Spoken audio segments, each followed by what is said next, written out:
நீங்கள் அறியாததை தொழுது கொள்கிறீர்கள், நாங்கள் அறிந்திருக்கிறதை தொழுது கொள்கிறோம். ஏனென்றால் ரட்சிப்பு யூதர்கள் வழியாய், இது சமாரியஸ்தரிடத்தில் தான் சொல்லுகிறார். ஏமா ரட்சிப்பு யூதர்கள் வழியாய் வருகிறது. ஆனால் எந்த யூதன்? ஐயா, பிரமாணத்துக்கு அடுத்த யூதன் சபை மக்களுக்கு கிறிஸ்தை கொண்டு வர முடியாது. கிரியைக்கு அடுத்த யூதர்கள், அதாவது இப்போ பிரமாணத்துக்கு அடுத்த யூதர்கள் எல்லாம், பிரமாணத்துக்கு அடுத்த காரியத்தை பேசுகிறவங்கெல்லாம் அவங்க யூதனாக இருக்கிறாங்க.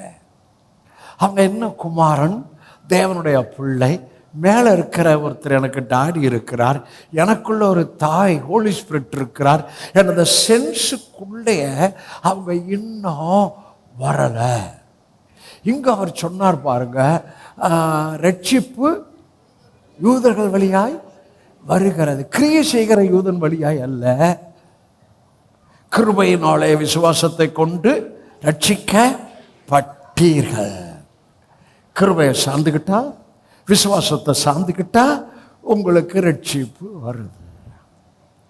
கிருபையை சார்ந்துக்கிட்டா, விசுவாசத்தை சார்ந்துக்கிட்டா, கிருபையினாலே விசுவாசத்தை கொண்டு ரட்சிக்கப்பட்டீர்கள் என்றால் இன்னும் கிருபை ஒர்க் பண்ணுது, இன்னும் விசுவாசம் ஒர்க் பண்ணுது.